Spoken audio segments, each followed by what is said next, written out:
Good afternoon, and welcome to the Deloitte webinar series on effective electronic patient record implementations.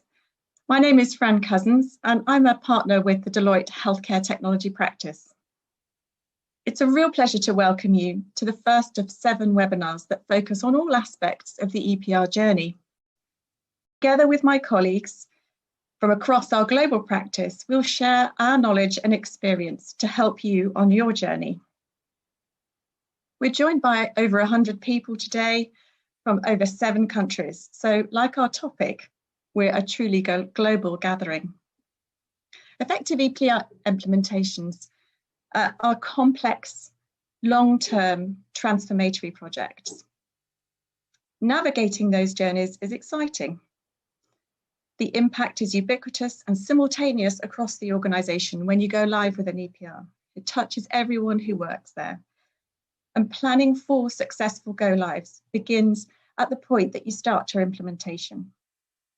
So the purpose of this webinar series really is to focus on how we curate effective partnerships within the organization and also between the organization, the EPR vendor and other third-party vendors to implement for success.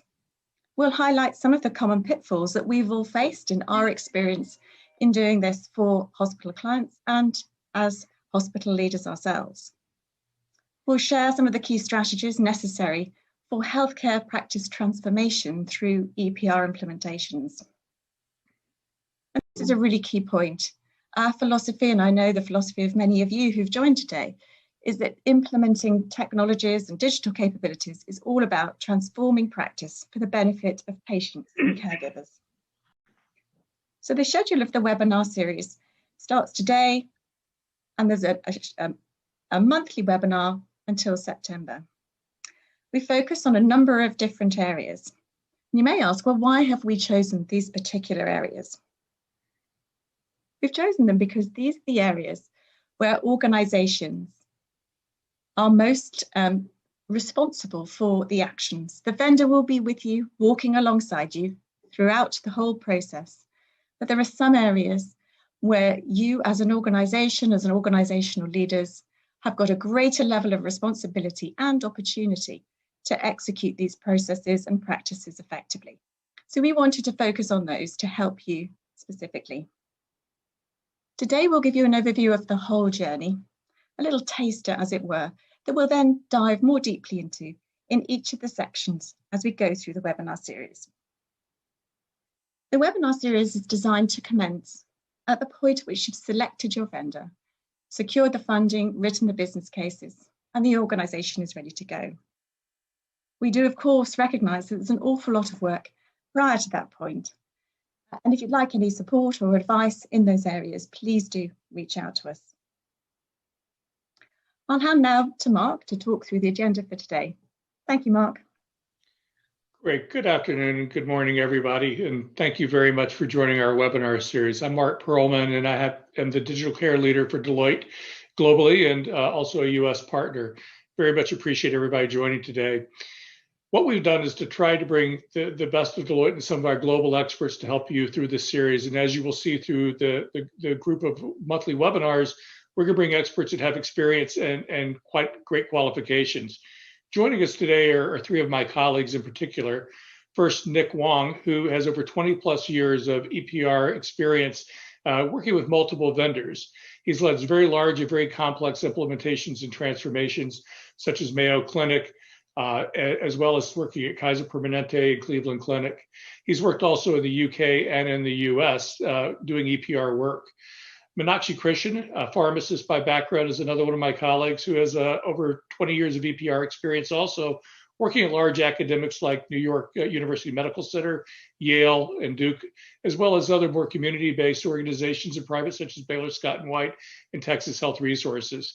And rounding out would be Imran Chakal, who is a 12 years of EPR experience and worked leading technical work streams, helping with rapid assessments, looking at vendor selection type of work, and overall has been working together to help drive that technical thread.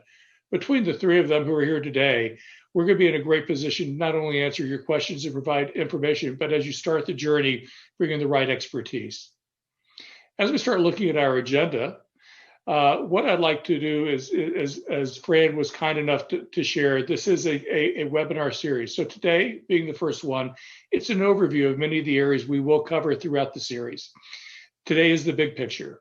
And as we start looking to set the foundation for governance and compliance and guiding principles, what we hope to do is to help give you tips and ideas along the way that will keep your projects on track, on budget, and very effective. Ultimately, an EPR is a tool.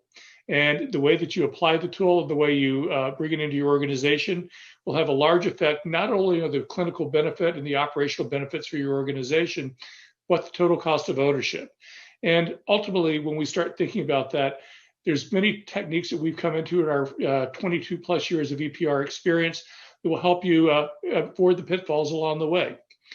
Nick will go through a case study of a very large academic medical institution. And then as we start talking a little bit more about resources, I'll come back on and talk about something that will you'll help find you places to go when you have questions and things you need to adhere to. So with that, allow me to turn it back over to Fran, and I'll see you as we continue through the session. Thanks very much, Mark. So the electronic patient record landscape is perhaps just worth pondering as we begin the session. I know that many people are joining from other geographies around the world, but one of the focuses that we do have here in the UK is a galvanising force in national policy in the NHS long-term plan, which is really moving us towards digitising acute community and mental health care providers by 2024. So this is a really timely point to have this discussion because we've got relatively low levels of digital maturity, only 23% of trusts saying that the majority of their patient care records are already digitised. And these journeys, these complex EPR implementations do take time, you know, minimum of 16, more likely to be 20 to 24 months. And these transitions are really significant. One of the chief executives that we work with, you know, these are not completely painless. And the purpose of sharing our knowledge and expertise today is to minimize that risk and maximize the opportunity for successful and safe go live of your electronic patient record. So as we go through the webinar, please do feel free to add any questions that you've got into the question box on your screen. We're then going to collate those questions and make sure that we have time at the end of the webinar to discuss those questions with you. I'll hand now to my colleague, Nick. Thanks, Fran. Appreciate it. Good morning or good evening, everybody. So if we could flip to this next slide. So what is the big picture? Over the course of the next couple of years, you and your vendor will be closely aligned on realizing your implementation goals through your EPR transformation. And you can really look at this transformation in sort of three main buckets. Your first stage is really your vision and planning, setting the framework for your journey. You'll then move into the heart of the design and decision-making, building and testing, and then ultimately activating the system itself and then ongoing operations with your EPR vendor. But over the course of that time, you're going to have to make a number of key decisions, leveraging your vendor as well as the knowledge you have and goals of your organization. From a vendor perspective, during the vision and planning stage, they're going to help you establish your project governance, help you with key strategic decisions and give you templates and ideas to focus on. They will connect you with their broader and larger client network and allow you to gain from their experiences, do site visits, understand some of the issues that they've come into in the past. And they'll also start to help you think through your timeline and your project plan and how you want to organize and approach your implementation journey. As you shift into the design and build phases, the vendor will bring you a number of tools and accelerators to help you track your workflow decisions, your design decisions, policy and procedure impacts, and really give you a methodology to help guide you through this journey. In addition, you'll take a look at testing activities and scripts that they'll be able to provide to help you jumpstart the validation of your system, as well as use their tools around training and curriculum development to really bring your end users the knowledge that they need to leverage and use the new system. As you get closer to go live, The vendor will help you start to think through what are your operational, technical, clinical cutover activities that need to come together in harmony. They'll help you think through sort of your command centers and how do you want to staff your organization for night of cutover, but as well as stabilization post-live. And then finally, your relationship will switch and turns more to the vendor helping you think through what are the enhancements, the optimizations, the upgrades that you should be thinking about as you continue to maintain and grow the EPR that you've just implemented. But over the course of this time, and as Fran mentioned earlier, you as a trust and partner will have a number of strategic decisions and sort of ideas that you will need to make sure you infuse into this process. And so let me turn it over to Fran to give it a little bit of the trust perspective during this journey. Thanks, Nick. So as a hospital trust or a provider organization, really the role that we have is as a conductor of an orchestra of partners. The EPR vendor is but one partner. There are other third-party applications. There are medical device vendors. There are infrastructure vendors. There are perhaps even possibly training vendors and others helping you with sourcing the right teams. So it's really important upfront to really develop that project charter, make the project your own, brand the project, and also identify some of the key organizational and clinical change imperatives that are going to be accelerated and implemented through the electronic patient record program. As you move into the design and build section of the work, this is really the time to power the change, to make sure that the way you want your organization to be is reflected in that design. Now, the vendor will give you great workflows and lots of content from their foundation systems, but now is the time to own, localize, and design for the organization, for the caregivers, and for the patients, the clinical workflows that you want to define your organization into the future. I think it's important to remember and reflect on the fact that EPR implementations are things that you do probably once in a generation.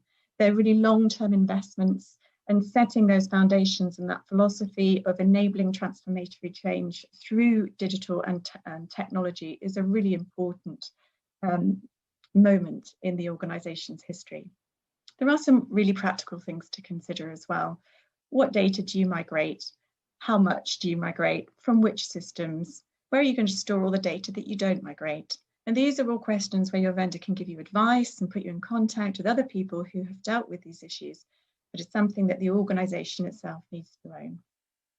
And then as you get to the deliver and operate phase, let's imagine we are always, particularly in the NHS where we've got such high demand, and clearly in recent months, very high demand, we are flying the plane while we're building it at the same time. So being focused on operational and organizational readiness, ensuring that systems to implement are safe and that clinicians feel confident to practice and continue to see the volumes of patients that they have seen pre-go live in the period as soon after go live as possible. So these are big picture items that we have experienced in our careers to date in terms of the roles and responsibilities and how those individual vendors and partners can come together to deliver the implementation goals of an electronic patient record. So I'll hand now back to Nick to talk about governance. Thanks, Fran. Appreciate that. So one of the key foundational activities that you will take on in your visioning planning stages is establishing your governance and guiding principles, and really to the effect of driving effective decision-making. Over the course of your EPR journey, you are going to make thousands upon thousands of decisions from clinical, operational, procedural to technical. And having a strong governance and guiding principles will allow you to empower your teams to make the right decisions and follow the direction and goals ultimately of your organization. One of the first key areas is taking a look at your governance. Some organizations start off down the path of trying to leverage their existing governance structures or committee structures that they have in past. And we've typically found that the most successful organizations try and streamline their decision-making processes for the project. They realize that the committee structure they have and the red tape that exists in the legacy decision-making processes doesn't allow for speed to value, doesn't make decisions sticky, and often creates a lot of rework. The other key facet in this early stage is establishing clear guiding principles. And these guiding principles really provide the guardrails for your project as a whole, but also for how the organization approaches and thinks about the implementation itself. Now, these guiding principles can be focused on a number of different facets. We typically see organizations have a patient or end user perspective. So the needs of the patient may come first, or standardization and convergence is paramount. So standardization trumps localization. Many of our organizations also institute a principle around technology and leveraging the core EPR to the greatest extent possible. And they use this as an opportunity to really maximize the investment that they've made and use the functionality that's built within the system to drive better patient care, drive better experiences, and ultimately hope to enable innovation. The last and final thing that really is a key lesson learned here is, the governance and the guiding principles really start with the success from the top. Having executive stakeholders who are firmly bought in, firmly understand the governance structure and what are the guiding principles, and are quick to make decisions, make them sticky for their organizations, allows the project to move at the pace and the speed that it needs to be successful. The next sort of big key activity that a lot of organizations take is figuring out their overall financial picture. And in order to do that, they create a total cost of ownership. Now, total cost of ownership is really a holistic financial view of your implementation and post-live operating modeling. Typically, we see this in an 8 to 10 year time frame, and it really takes a look at all of your capital costs and operating expenses over that duration. But this is more than just a financial exercise. The creation of the TCO really challenges you to think through a number of key strategic decisions that you have to make very early on in the process. The first one you'll tackle is probably your scope and timeline. So how is it that you want to approach the implementation of the EPR? Are you going to be deploying this big bang? Are you going to be doing pilots? Are you going to look at this from a regional or location-based scenario? Each of those strategies has its pros and cons and can affect your staffing, can affect your ability to migrate things at certain periods of time, and has associated costs with it. The second main bucket that clients often look at is how are you going to address staffing? You are going through a long journey that's going to need some of the best and brightest across your organization from clinical, operational, and technical areas. But you also need to be keeping the lights on. And so how do you balance that? Are you going to be backfilling resources? Are you going to bring in augmentation services for some of the critical periods of time during build and testing and activation? Each one of those decisions will have a financial impact to your overall TCO. The third and kind of final big bucket area is around vendor expenses and benefits. Typically, we see clients take this as an opportunity to really take a look at their third-party or ancillary system landscape and understand whether they need to keep the number of vendors they have, or is there an opportunity to consolidate? Does the EPR itself have that functionality or a large portion of that functionality? Or do you have a number of third parties that you've kept that do similar functions, and now is the time to try and consolidate on one platform? Those opportunities can provide you quantitative benefits to your TCO in terms of reduction in software, hardware licensing costs, possibly reduction in FTEs, or even shifting of FTEs to other functions. In the end, the TCO itself is really a complementary tool to your business case. It provides a solid financial picture of both your implementation and your operating ongoing, and allows you to project the financial impacts of the key strategic decisions you make. And it also provides your board or other fiduciary stakeholders with a complete picture of your funding and direction you'll be heading. But let's switch gears a little bit, talk a little bit more about some of the build and design aspects and strategies you'll entail. And let me hand it over to Meenakshi to talk about some of the clinical areas. Thank you, Nick. So one of the biggest accomplishments of implementing an EPR is standardizing the way care is provided. So I can say in the United States, the same procedure may be performed by two different physicians successfully, but in very different ways. Meaning from the time each one takes to perform the procedure to the instruments or the supplies that they use, it can all vary depending on where you went to medical school and how you trained. And I'm guessing that scenario plays out on the global stage as well. EPR technology has, in a way, forced the clinical community to come together and to standardize their pathways, to standardize their protocols and overall clinical content. Many of the EPRs now come with foundational content that is based on leading practices, and it has been updated over time. So adopting this content, making only the absolutely required changes, is beneficial in many ways. So one, it helps you provide a consistent patient experience and the highest quality of care, which is what most provider organizations are looking to do. And second, the content itself is constantly revised by the vendor based on the latest research and also on compliance requirements based on the local region that they may be in. And many vendors push this content out on a regular basis. So standardizing protocols and delivering care in a consistent manner across the health system is by no means easy. And each provider, clinician is tied to their old ways, the way they learned to practice medicine. Governance, what Nick just spoke about, is a critical component in implementing standardized clinical design. So the way we have seen organizations do this successfully is through a structured approach. So you begin by organizing first around the foundational content. So basic protocols such as fall or pain scales. And then you move into groups by the various specialties.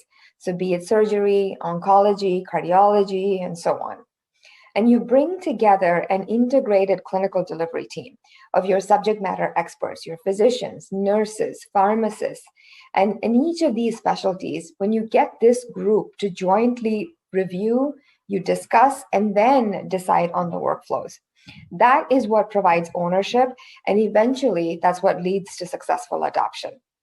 And this step is also a very critical part of change management, and which is where we're headed next. So during the install of an EPR, we need to bring people along throughout the journey. So this is not something, you design it and you build it in the back room and then you have a grand unveiling. If the end users who have not been a part of every step, haven't been asked for their input, haven't been engaged and communicated with throughout the process, then, no matter how well you design the system, they're still going to feel that something was done to them as opposed to something being done with them. So there are many areas throughout the entire implementation journey where end users can and should be engaged, starting right at the beginning, at the planning stage, engaging the users both at your leadership level and all the way down to all of your stakeholders, explaining to them, why is the organization undertaking this journey? Why is this important? What are the guiding principles that will be followed throughout the implementation? And second, to understand from your stakeholders what it is they're looking for. What is it they're hoping to see as a result of this implementation? In what ways will their day-to-day life improve as a result? And the design phase is another period where you want to actively engage with your end users. During design, you're able to show the end user what the new system and what this new technology will look like. Ask what they wish to see changed, but at the same time, you're also allowing leadership the opportunity to show that they're enforcing the guardrails that you set out with initially. So let's just say, as an example, you're demoing a workflow and someone raises their hand, raises a concern saying that process is not going to work for me because it's simply not the way we're used to doing things, which is really not a good reason. So now you have the opportunity to probe further, ask if this new workflow is going to impact patient care. And if none of this is compromised, if there's nothing adverse about this new process flow, then you're showing that you're holding true to your design principles. You're going to move forward with that leading practice and that standardization. Now, keeping in line with this example of a new workflow, one of the change management activities that you would do is first understand the difference between what was the current state and what is the new future state. What decisions need to be made? What policies and procedures are going to be impacted? How does anyone's responsibility or role change as a result of this new workflow? And once you have a good understanding of this, you then document that and perhaps take it to a department meeting. So something that is a little less formal in terms of the implementation journey, but you're giving them ahead of time a peek into what their new state will look like. So once they show up at training, this is not going to be new news to them. They already know, they're well prepared, and they can go into that training knowing this is what that new workflow is going to be. Speaking of training, that's the next area where you will see an impact in terms of user adoption, because only if they know how to use the system are you going to get that successful adoption. So most vendors have a starting set of educational materials that you can leverage to deliver your training to end users.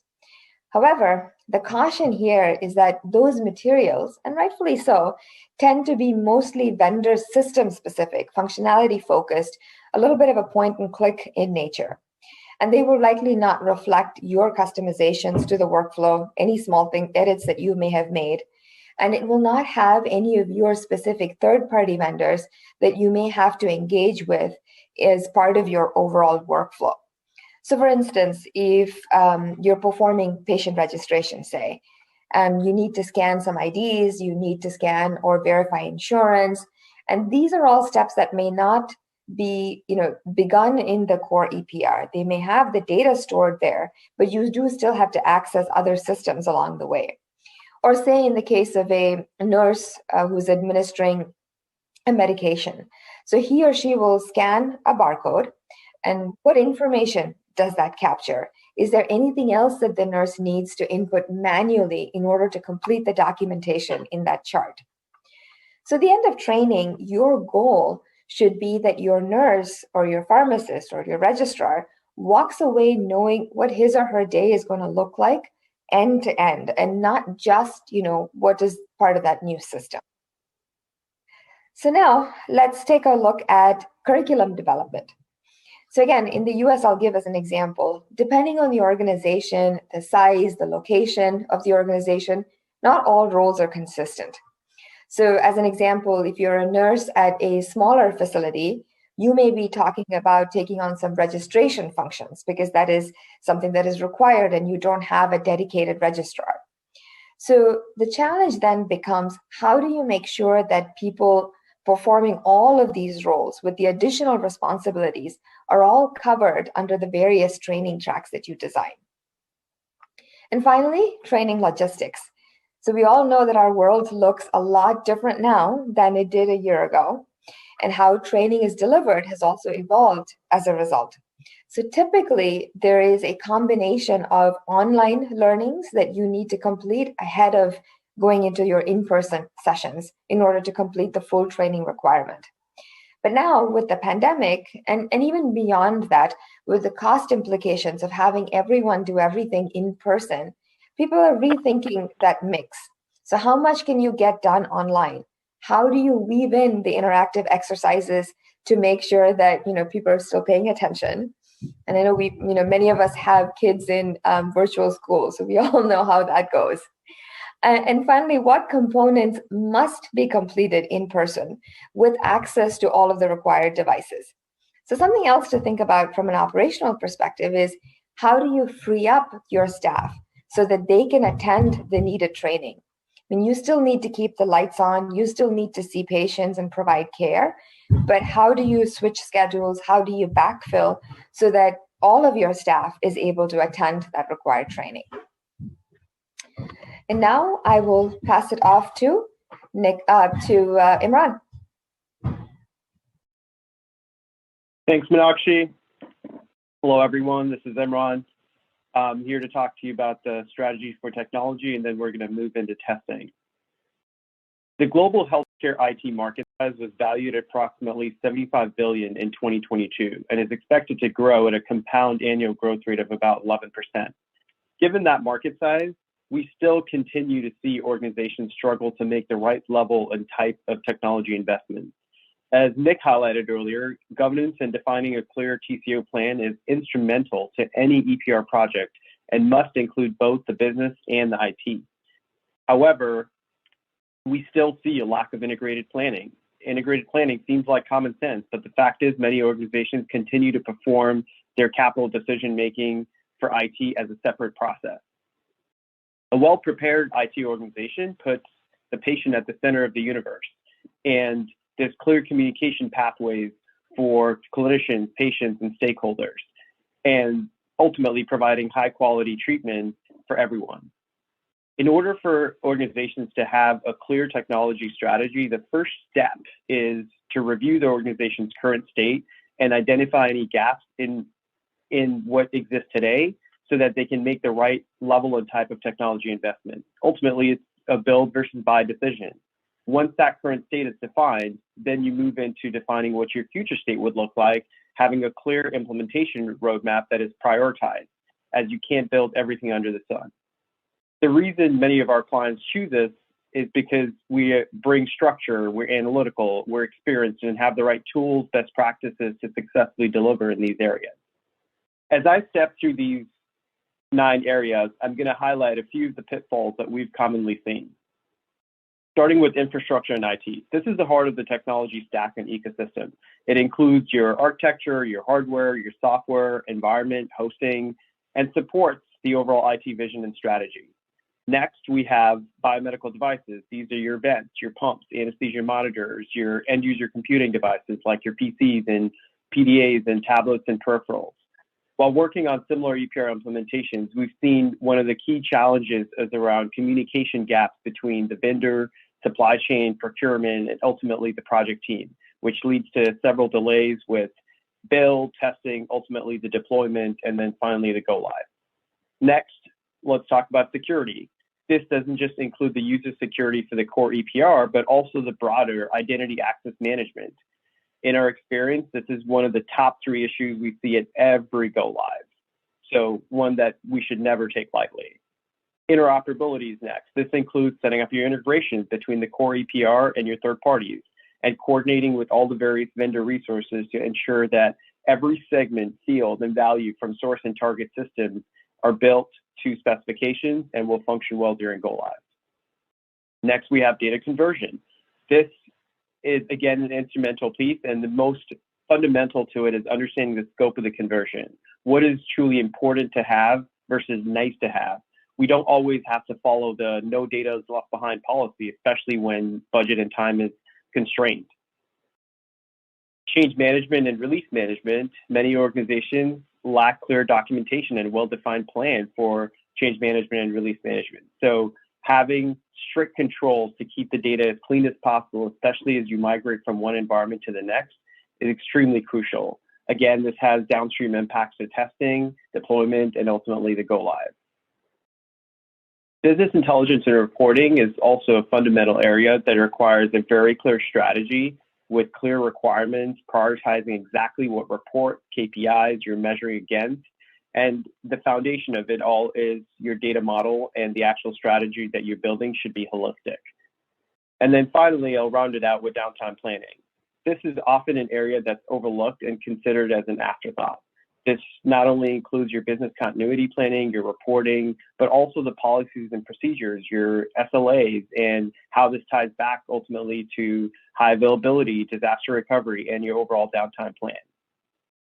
In summary, having a good EPR technology strategy provides core technology infrastructure. It enables integration between your EPR and third-party system, and finally assists in a smooth transition from your legacy data system to your final system. All right, next we're going to move into strategy for testing. Most EPR implementations have the longest timeline around testing. Almost 75 to 80% of the implementation involves some level of testing. We've listed 3 key tenets for a solid testing foundation, which includes defining a clear approach, having scope and timing, and staffing. In order for testing to be successful in any EPR implementation, it's important to have a defined and actual test strategy with clear phasing from one testing event to another, with entrance and exit criteria defined, and most importantly, tailored to the organization's workflow. Oftentimes we see organizations use cookie cutter and vanilla testing tools and testing scenarios that may or may not apply. And it's absolutely critical to make sure that the workflows are tailored to what the organizations need. Scope and timing is next. This needs to be defined early and make sure that we get sign off from IT and operations. Timing for all of the events to understand what the staffing constraints will look like is absolutely critical. And then finally, staffing. Many organizations wrestle with this. They wonder whether it makes sense to have a dedicated testing team versus use the same application teams to do the testing. And in our experience, having a dedicated testing team is certainly the right way to go. On most of our EPR installs, we have anywhere from 30 to 40 testing events. We've listed the top 12 on the right-hand side of the screen. I'm going to step through a few of these and share some lessons learned. First, let's start off with application testing. Most implementations have the mentality of building the ship and sailing it too. This is probably the most fundamental and important testing and has a cascading effect on all the downstream activities on the project. Therefore, it's crucial to do this well and make sure that it doesn't impact the downstream activities. Interface testing is another very important activity. This includes your connectivity testing, your primary and interface secondary test for your actual source and target system. Again, something that needs to be done well and with the right lens on all the downstream impacts. Next, we have integration testing. This is probably the most complex testing event and spans anywhere from 3 to 5 rounds, depending on the complexity of the engagement. It requires heavy coordination across varying time zones, vendors, handoffs, and ultimately having a clear plan on remediating defects.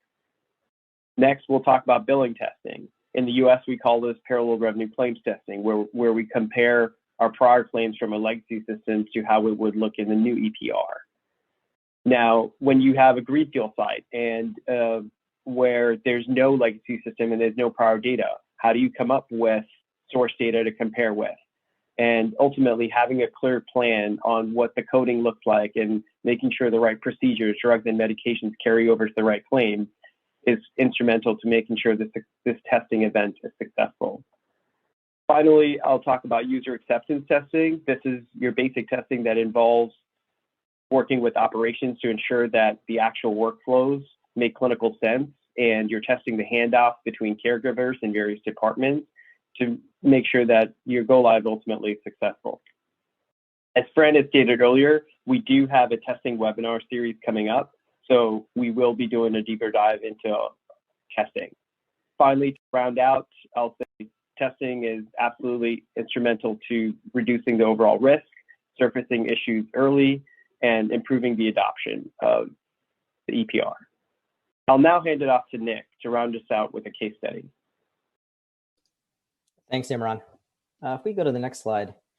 So we wanted to take a moment and just highlight an implementation that we've recently done. This is a large US healthcare academic system based with operations based in the Midwest, but also locations in the East Coast and West Coast. But they were facing a unique challenge. They had 3 different electronic health records, and the organization as a whole was really striving for a consistent patient experience, a technology foundation that would allow them to be innovative and continue to push in clinical excellence and patient experience, and ultimately have a consistent feel across their organization as a whole. And that wasn't possible with their current technology footprint. So we helped them from the selection process through the vision and planning stages, bringing in expertise around build, testing, and design, and then ultimately help them 4 successful go lives, and some operational support as they work through their enhancements and optimizations. But there were a couple of key sort of results and wins that we had there. The first being around their governance framework and their guiding principles. Historically, they were a consensus-driven organization that took lots of time to make decisions. And they were really able to change that narrative with this project and actually reestablish a much more efficient decision-making process that not only worked on the project over this multi-year journey, but was then adopted across the organization in other areas. They also took this opportunity, as I mentioned earlier, to take a look at their third parties. They were able to consolidate a number of them, either by removing them completely from their footprint or transitioning that functionality to the core EPR itself. Over the course of the roughly 4 years, 3.5 years it took to implement, there were 4 successful go lives. But more importantly, as they adopted a lot of the change management and training techniques that Meenakshi spoke about, they were able to actually get back to operational baselines quicker and quicker with each go live. And that's due in no small part to the teams spending the time to do the change management activities, preparing folks with communications, with exercises and activities, and making them feel more prepared for that day one activation. Now, that isn't to say there weren't additional lessons learned that came up through this time. One of the key ones we realized early on was, driving convergence is hard. Standardization is hard. And while that message may come from the top, there is some effort that needs to be made to make sure that folks understand the reasoning, not only within the project team, but also outside of the project team of why it's important.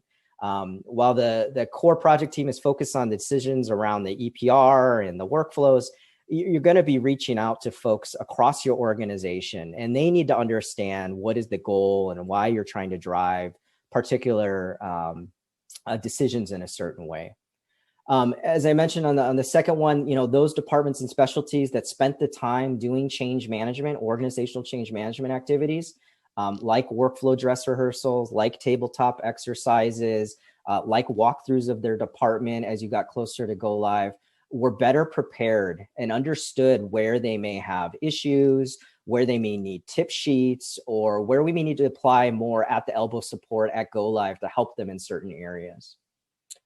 The last thing I'd highlight is really around scope creep. Projects of this size and of this magnitude and of this time frame, it's inevitable that you will uncover additional areas, scope from a technology, operational, or clinical area that you may not have realized when you first started to plan. What you need to fall back on is your governance and your guiding principles to help you make the right decisions. Make sure you have the right information on what are the resource impacts, what are the technology impacts, what is the change to your timelines mean, and use your governance process to really make sure that you're doing the right changes that won't impact your timeline and set you down a road of continuous scope creep that could push out your overall timelines of the project. So, this was just a highlight of one of our case studies. We'd be happy to discuss with you guys other examples, but let me turn it over to Mark Perlman to talk a little bit about some of the resources we have at your guys' disposal. Great, thank you, Nick. I appreciate it. As you know, Deloitte is a very wide organization with global footprint and work. One thing I wanted to apprise you of today is the fact that we have a research arm called the Deloitte Center for Health Solutions. They bring objective, well-researched information to our clients as well as other folks in a global stage. Our primary centers are in London and also in the United States. And the website, the links here will be provided to you at the end along with the rest of the presentations. Out of the 330,000 employees we have globally, we put our thought process into place and really start thinking about the critical issues you may be facing today, as well as the ones for tomorrow. I really would encourage you to explore this site and all of the resources and the rich capabilities we have there, as well as our recent 2021 Global Healthcare Report, which I think you'll find really interesting. With that, I'd like to turn it over to Fran as we manage and work through some of the questions and have an additional conversation. And thank you. Thank you, and thanks very much to all the speakers. A fascinating journey, looking at all the different aspects at a high level of the electronic implementation process. So we have a number of questions here. The first one, Meenakshi, is for you, and it's around what is the difference between communication and change management? Absolutely. So the way I look at communication and change management, I think communication is a critical component, but it is only a component of your overall change management strategy. So it is important to keep your audience informed, to let them know of, big accomplishments along the way, big milestones in the implementation, success stories, things like that you have experienced, and what the current status is. And sometimes, particularly in times like now during the middle of a pandemic, it is important to say if you have changed course and what the impact of that is, etc. So communication for me is one of the tools that you use in the overall change management effort. Change management, though, is a little bit deeper in that you are engaging with the end users in a very meaningful manner, getting feedback from them along the way, taking them through the implementation journey with you. And it's not, in a way, it's not a one-way thing where you're just receiving the communication. They are actually an integral part of the change management effort. Great, thank you, Meenakshi. I know we've got a webinar in detail that looks at some of these change management strategies and engagement strategies coming up in the future. So it's a really key part of an EPR implementation program. So, Nick, given the scale of a project like this and the level of engagement required between IT and operations, what's the sort of mechanisms you've seen for that interaction? Yeah, sure, Fran. And staffing is always a tough situation. Organizations are always trying to do more with less. And in particular, when you go down an EPR journey of this size and magnitude, you want to make sure you've got the right people at the table, whether it's from clinical, operational, or technical areas. But we've seen a couple of techniques folks have used to sort of deal with this, particularly when you're going through your planning stages, making sure you're thinking through backfill strategies. You want to make sure your right operational and clinical folks are at the table. You may need to backfill them, right? So that they can join collaborative design sessions, workflow walkthroughs, other critical events where their input are key. And that may not be the case in all situations. So as you also think about staffing your program, you may actually make the decision to take some folks out of operations and make them embedded within your team and backfill them from an ongoing operate perspective.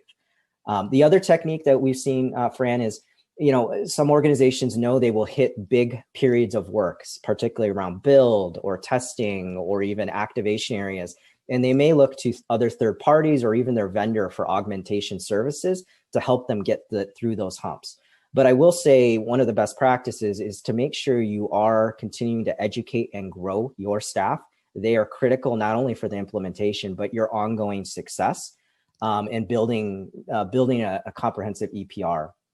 I think the last thing I'll say, and this is probably more applicable to the US, you will actually see more informatics departments be leveraged. And these folks are really operationally focused people, deep in clinical or other areas, but are lent themselves to technology. And they are able to actually understand the workflows, the policies and procedures within departments and translate that into the technology know-how. And they're a great resource, not only during the implementation itself, but actually post-live when you're going through optimizations or enhancement requests and the end user is struggling with how do we make this happen in the system. That informatics layer can be a great value in terms of cutting through the red tape and getting to the heart of the issue. Yeah, absolutely. And just to add to that, I think, Nick, that one of the things that I've seen work really successfully is that you will identify absolute stars, people who you didn't know existed in the organization, who've got a real passion and expertise for this, and bringing those individuals into leadership roles that continue after the implementation phase, focusing them on continuous improvement and adoption of new capabilities, bringing clinical teams along when you have upgrades or you're looking to interface and integrate new systems. It's a phenomenal resource, and it's a great career development for individuals as well. So we've got a number of other questions coming in. So Imran, a question around how you can use or can you use RPA to automate testing? Yeah, absolutely, Fran. So within Deloitte, we have a whole practice with quality engineering, and that includes RPA and robotic process automation testing. So there's obviously the process automation from the logic of rule-based, non-subjective processes. And in many of our core, and I'm familiar with Epic, so I'm going to talk about one of those vendors, we've seen RPA used to automate testing with order set management, with medication reviews, and several other use cases, and essentially building bots that can do the point and clicks. And we have teams offshore in India that have assets, tools, and accelerators around how we've used these RPA tools to automate a lot of this testing. Yeah, Imran, I would just add, specifically, I've seen RPA used for test case creation. So as you're seeding your data that you need for particular test cases, like Imran said, map record testing, so highly repeatable, easily executed areas. And then I have seen some clients use RPA to do some high-level conversion validation. Obviously, those need to be very discrete values and still actually validated by a person, but it does give you high volume sort of views of discrete data that can be taken a look at. The other areas I've also seen sort of post-live is taking a look at regression scripts. So highly repeatable sort of workflows that you need to do for upgrades or enhancement changes as you kind of mature your organization. Yep. Absolutely, Nick. Thank you both, Imran and Nick there. So we've got a question around benefits. So one of the huge challenges organizations have is how to enact good benefits realization, both on the qualitative and the quantitative side. So I'll take this to begin with, and maybe Nick, you might come in and reflect on your experience, and Meenakshi maybe as well. So one of the things that I have personally done, and I will reflect on that, and also I see quite a lot, is that there's a lot of effort in the upfront business case stage on identifying and quantifying the benefits, comparing it to current operational baselines. And then as you move into the excitement of the operationalization of the program, of beginning the build, the benefits work stream either loses traction or loses priority. And in fact, in some cases, may not exist at all during the implementation phase. And so I think one of the key things is to ensure that you have a really well-defined benefits work stream.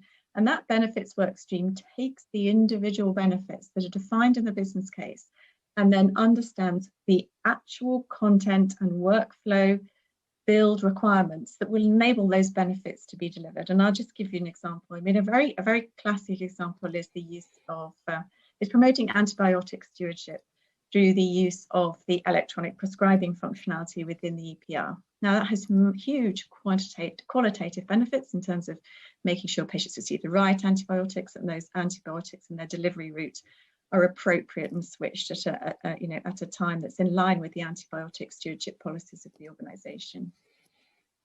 So you've generally got a really good evidence base to work from, and you've got great data, and you've probably got a great informaticist, pharmacist who's really pushing this forward within your pharmacy team and with your microbiology and clinical teams as well. So what I would say is really use those resources, bring them together in a focused benefits realization work stream around that process and that workflow. So what do we have to build into in terms of the best practice advice that clinicians are given?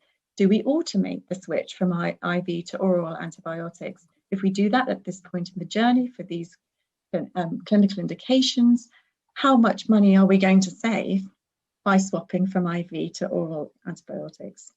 And actually, I know this is an example that fits very well into this methodology, but many other parts of the benefit realization process fit into that. What's the actual check-in process for patients?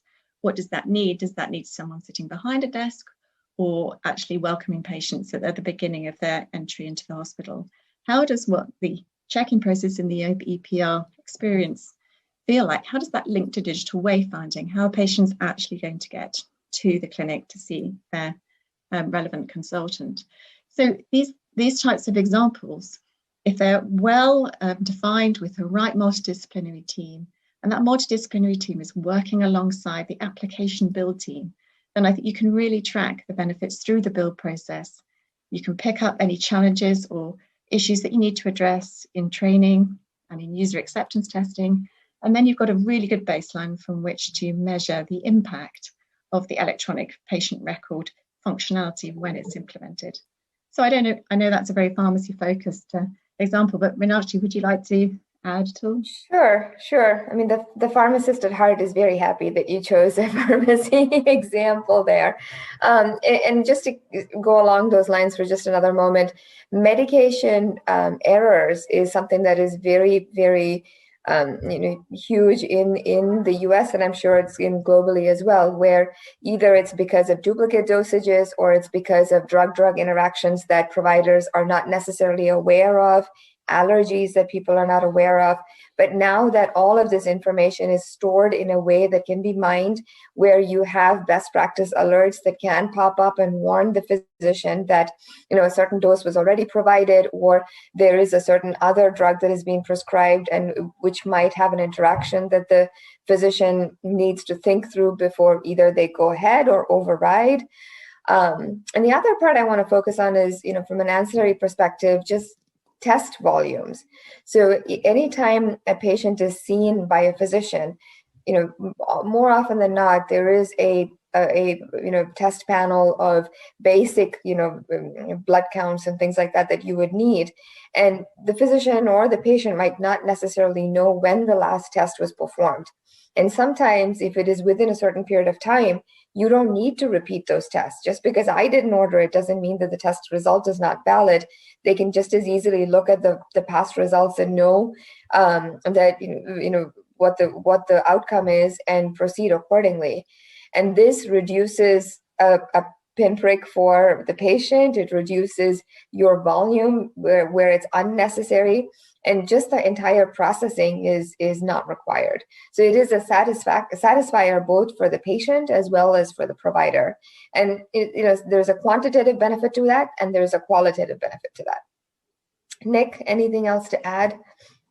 I just kind of add two quick points there. I think the benefit realization, one of the hardest things is finding the baseline, right? Mm-hmm. And making sure you're not spending exorbitant amounts of time defining a benefit that you can't baseline yourself today.